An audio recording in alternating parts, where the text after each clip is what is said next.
Welcome to my YouTube channel math Adda Saran में। तो चलिए फिर मैं हाजिर हो गया एक नया सेशन लेके।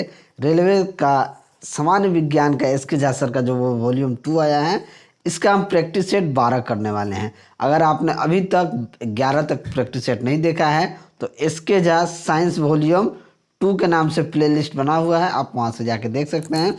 तो चलिए, अगर आप चैनल पर नए हैं तो चैनल को सब्सक्राइब कर लीजिए, साथ ही साथ बेल आइकन को दबा लीजिए ताकि हम कोई भी वीडियो अपलोड करें उसका नोटिफिकेशन आप तक मिलता रहे।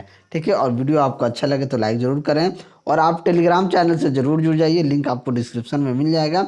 वहाँ इन सभी का PDF में डाल देता हूँ, आपको बहुत फ़ायदा होने वाला है। तो चलिए बिना टाइम वेस्ट की क्लास को शुरू करते हैं और आज का पहला क्वेश्चन देखते हैं।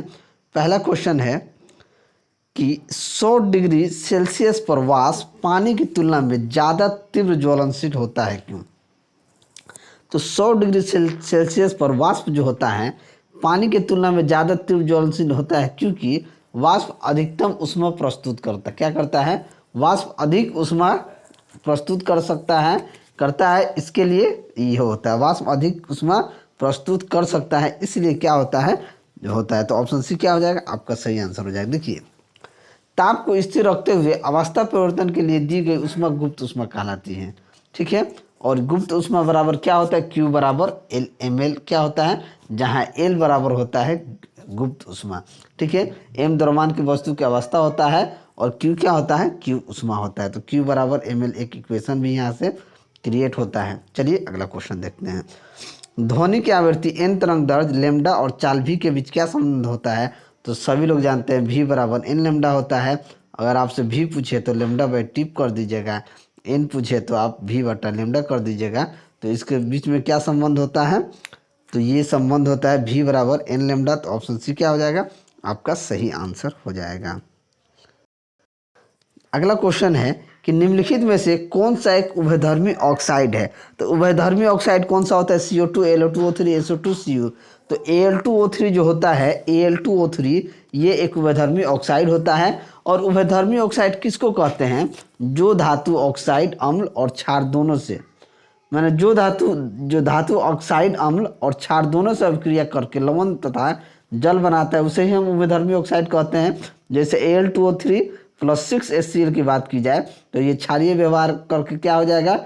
2Lc3 प्लस 3H2 हो जाएगा। ठीक है, अगर हम Al2O3 प्लस 2NaOH करें तो ये हो जाएगा 2NaLO2 और प्लस H2 हो जाएगा। ठीक है, चलिए अगला क्वेश्चन देखते हैं कि ऑक्सीजन के सापेक्ष क्लोरीन की संयोजकता क्या होती है? तो ऑक्सीजन के सापेक्ष क्लोरीन की जो संयोजकता होती है वो आपकी 7 होती है। तो ऑप्शन डी क्या हो जाएगा? आपका सही आंसर हो जाएगा। ठीक है, ऑक्सीजन के इसकी खोज की बात की जाए तो सर्वप्रथम स्वीडन के सीले नामक वैज्ञानिक ने 1772 ईस्वी में किया था। और ऑक्सीजन की प्रकृति जो होती है ये अनुचुंबकीय होती है और आवर्त सारणी के ज्ञात सभी तत्वों में पोलेनियम के सर्वाधिक समस्थानिक 27 पाए जाते हैं। ठीक है, चलिए नेक्स्ट, एंजाइम क्या है? एंजाइम क्या होता है? तो एंजाइम जो होता है ये प्रोटीन का बना हुआ होता है। तो ऑप्शन सी क्या हो जाएगा? आपका सही आंसर हो जाएगा। सभी एंजाइम जो होते हैं प्रोटीन होते हैं, किंतु सभी प्रोटीन क्या होते हैं? एंजाइम नहीं होते हैं। ठीक उसी तरीके से सभी हार्मोन जो होते हैं प्रोटीन होते हैं तथा सभी प्रोटीन हार्मोन होते हैं। ठीक है, चलिए अगला क्वेश्चन देखते हैं। क्वेश्चन नंबर 6 कि RH कारक का नाम संबंधित है एक प्रकार के कपी से, बंदर से, मानव से, चूहा से। तो RH प्रकार का जो नाम है ये बंदर किससे संबंधित है? तो RH प्रकार का नाम ये बंदर से संबंधित है। तो ऑप्शन सी क्या हो जाएगा? आपका सही आंसर हो जाएगा, यानी कि RH कारक का नाम बंदर से संबंधित है। RH कारक की खोज की बात की जाए तो लैंडस्टीनर एवं विनर ने किया है। इन्होंने रिसस बंदर में एक विशेष प्रकार का एंटीजन देखा था जिसे RH कारक कहा था। ठीक है, और जिस व्यक्ति में RH पाया जाता है उनका रक्त जो होता है RH प्लस, तथा जिसमें RH नहीं पाया जाता है उसका रक्त होता है RH नेगेटिव। ठीक है, नेक्स्ट, निम्न पदार्थों में से कौन सा पदार्थ खाने की वस्तुओं के परिरक्षण में प्रयोग होता है? तो खाने की वस्तुओं में प्रयोग कौन होता है? Citric acid, sodium benzoate, potassium chloride या सोडियम क्लोराइड। देखिए, खाने में क्या होता है? सोडियम बेंजोएट का क्या नाम है? रासायनिक सूत्र अगर देखा जाए तो रासायनिक सूत्र होता है NaC7H5O2 होता है, और इसका व्यापक रूप खाद पर माने खाने के इसमें यूज होता है। तो सोडियम बेंजोएट जो होता है खाने में यूज होता है। तो ऑप्शन सी क्या हो जाएगा, आपका सही आंसर हो जाएगा। यह बेंजोइक अम्ल सोडियम लवण होता है। क्या होता है, बेंजोइक अम्ल सोडियम लवण होता है। चलिए नेक्स्ट, निम्नलिखित में से कौन सा विटामिन एवं उसकी कमी वाला रोग सुमेलित नहीं है, यानी कि इस रोग से सुमेलित नहीं है। कैल्सीफेरल, आस्तीरंग, नियासिन, पेलाग्रा यानी चरमगाह, कोबालामिन संघातित रक्तकल्प, या राइबोफ्लेविन बेरीबेरी। तो बेरीबेरी रोग क्या होता है, विटामिन B1 की कमी से होता है, जिसका रासायनिक नाम जो होता है थायमिन होता है। ठीक है, तो अगर देखा जाए तो अन सभी क्या होते हैं, ये सब सारा मेल खा रहा है, यही बेरीबेरी मेल नहीं खा रहा। तो ऑप्शन डी क्या हो जाएगा, आपका सही आंसर हो जाएगा। ठीक है, क्योंकि राइबोफ्लेविन जो होता है ये विटामिन B12 का रासायनिक नाम होता है, जिसकी कमी से क्या होता है, किलोसिस नामक एक रोग होता है। ठीक है, ये राइबोफ्लिन जो है ये विटामिन B2 का रासायनिक नाम है। ठीक है, जिससे क्या होता है, किलोसिस नामक रोग होता है। तो यही डिफरेंट है। तो ऑप्शन डी क्या हो जाएगा, आपका सही आंसर हो जाएगा। नेक्स्ट, मनुष्य की मुख गुहा में निम्न में से किसका पाचन प्रारंभ होता है। तो किसका पाचन प्रारंभ हो, तो कार्बोहाइड्रेट का, प्रोटीन व वसा। तो कार्बोहाइड्रेट का पाचन प्रारंभ होता है। तो ऑप्शन सी क्या हो जाएगा, आपका सही आंसर हो जाएगा। मनुष्य के मुंह गुहा में यानी कि लार सलाइवा में उपस्थित एमाइलेज एंजाइम स्टार्च को क्या करता है, स्टार्च को माल्टोज और डेक्सिन में तोड़ देता है। इस प्रकार मुंह गुहा में कार्बोहाइड्रेट का क्या हो जाता है, पाचन प्रारंभ होता है। नेक्स्ट, न्यूटन की गति का पहला नियम जाना जाता है गुरुत्वाकर्षण, जड़त्व का नियम, संवेग का संरक्षण नियम, या ऊर्ध्वाधर गति नियम। तो ये लोग सभी जानते हैं कि न्यूटन गति का प्रथम नियम जो है ये जड़त्व का नियम कहा जाता है। क्या कहा जाता है, जड़त्व का नियम कहा जाता है। तो ऑप्शन बी क्या हो जाएगा, आपका सही आंसर हो जाएगा। न्यूटन के पहले नियम से या जड़त्व के नियम से हम कहेंगे कि जो पिंड अगर विराम अवस्था में है तो विराम में रहेगा, या एक समान गति की अवस्था में है तो गति में रहेगा। कब तक, जब तक कि उस पर कोई बाह्य बल कार्य न करें। ठीक है, बल का ऐसे मात्रक न्यूटन होता है, ये भी याद रखेंगे। चलिए अगला क्वेश्चन है, क्वेश्चन नंबर 11। जब एक व्यक्ति वृद्ध होते जाता है तो सामान्यतः उसका रक्त का दाब क्या हो जाता है, रक्त का दाब बढ़ने लगता है। जब आदमी बूढ़ा होता है तो उसके रक्त का दाब क्या हो जाता है, बढ़ जाता है। तो ऑप्शन बी क्या हो जाएगा, आपका सही आंसर हो जाएगा। चलिए अगला क्वेश्चन देखते हैं कि रासायनिक तत्व के अणु के संदर्भ में चुंबकीय क्वांटम संख्या का संबंध क्या होता है। तो चुंबकीय क्वांटम संख्या का संबंध होता है अभिविन्यास से, आकृति से, अमाप से, या चक्रण से। तो ये रासायनिक तत्व के अणु के संदर्भ में चुंबकीय क्वांटम संख्या का संबंध अभिविन्यास से होता है। तो ऑप्शन ए क्या हो जाएगा, आपका सही आंसर हो जाएगा। ठीक है, रासायनिक तत्व के अणु के संदर्भ में चुंबकीय क्वांटम संख्या एम का संबंध जो होता है इलेक्ट्रॉन कक्ष के कहाँ से होता है, अभिविन्यास से होता है। और प्रिंसिपल क्वांटम संख्या एन कक्ष के आकार और ऊर्जा को क्या करता है, एजीमुथल क्वांटम संख्या एक कक्षा के ये करता है। ठीक है, चलिए अगला क्वेश्चन देखते हैं, क्वेश्चन नंबर 13 कि पराध्वनिक जेट की उड़ान के कारण क्या होता है। तो पराजेट ध्वनि जेट की उड़ान के कारण जो होता है ये आपका ओजोन लेयर में बाधा होता है। जब पराध्वनिक जेट की उड़ान के कारण क्या होता है, तो ओजोन लेयर में बाधा होता है। तो ऑप्शन सी क्या हो जाएगा, आपका सही आंसर हो जाएगा। जो विमान अग्रभाग से वायु को खींचकर पिछले भाग के दहन कक्ष में ईंधन को जलाकर पीछे से वाष्प गैस की तीव्र धारा प्रवाहित करते हुए अत्यंत तीव्र गति से आगे बढ़ती है, वे जेट विमान कहलाते हैं। यानी जेट विमान वही कहलाते जो आगे से हवा को खींचे, पीछे आपको दहन इंजन को जला के पीछे वाष्प गैस को बाहर करे, वो इसलिए। तो ओजोन लेयर में क्या करता है, ये बाधा करता है। नेक्स्ट, न्यूटन पर मीटर स्क्वायर डैश की अंतर्राष्ट्रीय एसआई इकाई है। तो किसकी एसआई इकाई है, तो दाब का।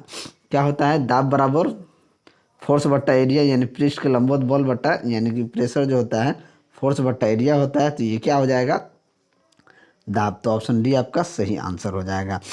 नाइट्रोजन के परमाणु में उपस्थित न्यूट्रॉनों की संख्या कितनी होती है।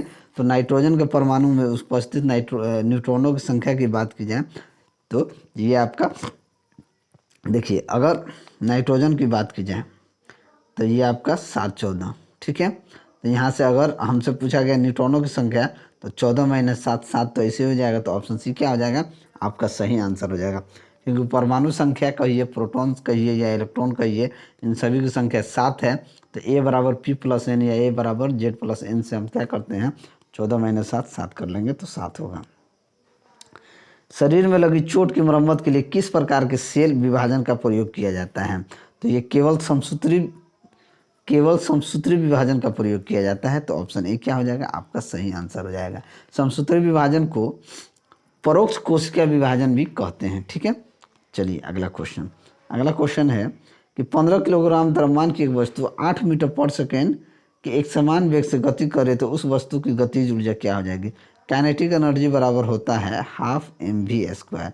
अब देखिए यहाँ हाफ m दिया है 15, तो 15 v कितना दिया है 8, तो 2 बार दिया है v का स्क्वायर 8 गुना 8 कर देंगे तो 2 चौके 8, 15 चौके 60, 8 छक 48, 480 जूल हो जाएगा।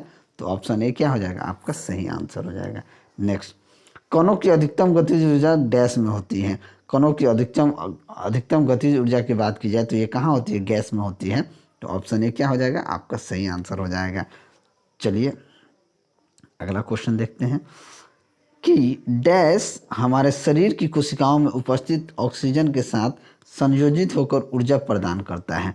तो ग्लाइकोजन, शर्करा, पाइरूवेट या अमीनो अम्ल।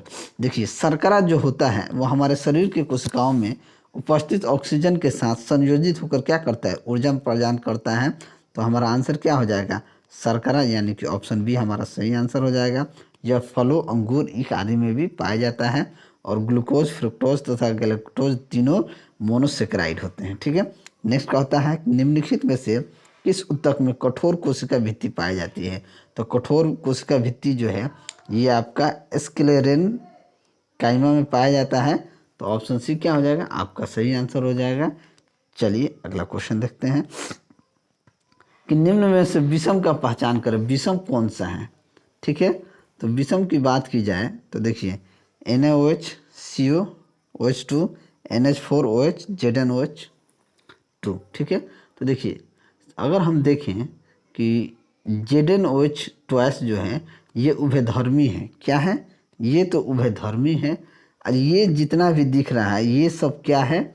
ये आपका क्षारीय प्राकृतिक के हैं। ये उभयधर्मी है तो विषम कौन हो जाएगा? उभयधर्मी वाला विषम हो जाएगा। तो ऑप्शन डी क्या हो जाएगा आपका सही आंसर हो जाएगा। अगला क्वेश्चन देखते हैं कि यदि लोलक की लंबाई दुगनी कर दी जाए तो उसके आवर्तकाल पर क्या प्रभाव पड़ेगा? अगर लोलक की दुगनी कर दिया जाए तो उसके लोलक पे क्या प्रभाव पड़ेगा? ये √2 गुना हो जाता है। इसमें कुछ नहीं, आवर्तकाल लोलक लंबाई क्या हो जाता है? T is directly proportional to √L से। ठीक है, तो ये √2 गुना हो जाएगा। तो ऑप्शन सी क्या हो जाएगा आपका सही आंसर हो जाएगा। नेक्स्ट अगला क्वेश्चन है कि प्रतिरोध का ऐसे मात्रक क्या होता है? तो प्रतिरोध का ऐसे मात्रक ओम होता है। तो ऑप्शन डी क्या हो जाएगा आपका सही आंसर हो जाएगा। और कौन सा रोग मच्छर द्वारा नहीं फैलता है? Malaria, dengue, filaria, rabies. तो मच्छर द्वारा नहीं फैलता है। तो डेंगू तो मलेरिया फैलता है, आपका फलेरिया जो है ये भी फैलता है, डेंगू ज्वर। तो रेबीज जो है मच्छर द्वारा नहीं फैलता है। तो ऑप्शन डी क्या हो जाएगा आपका सही आंसर हो जाएगा। रेबीज जो है रेप्टो वायरस में होती है। ठीक है, नेक्स्ट उत्तक डैश उत्तक की कोशिकाओं अलग अलग प्रकार के अस्थायी उत्तक बनाने के लिए पृथक होती हैं। तो देखिए ये विभज्योतक का जो होता है उत्तक, ये कोशिकाएं अलग अलग प्रकार के अस्थायी उत्तक बनाने के पृथक की होती है। तो ऑप्शन सी क्या हो जाएगा आपका सही आंसर हो जाएगा। अस्थायी उत्तक कितने प्रकार के होते हैं? 3, साधारण उत्तक, जटिल उत्तक और विशिष्ट उत्तक। ठीक है, तो चलिए अगर वीडियो आपको अच्छा लगा तो वीडियो को लाइक करें, दोस्तों में शेयर करें। अगर आप हमारे चैनल पर नए हैं तो चैनल को सब्सक्राइब करें। मैं ऐसे ही वीडियो लेकर आपके सामने हाजिर होता रहूँगा। चलिए मिलते हैं अगले वीडियो में, तब तक के लिए जय हिंद।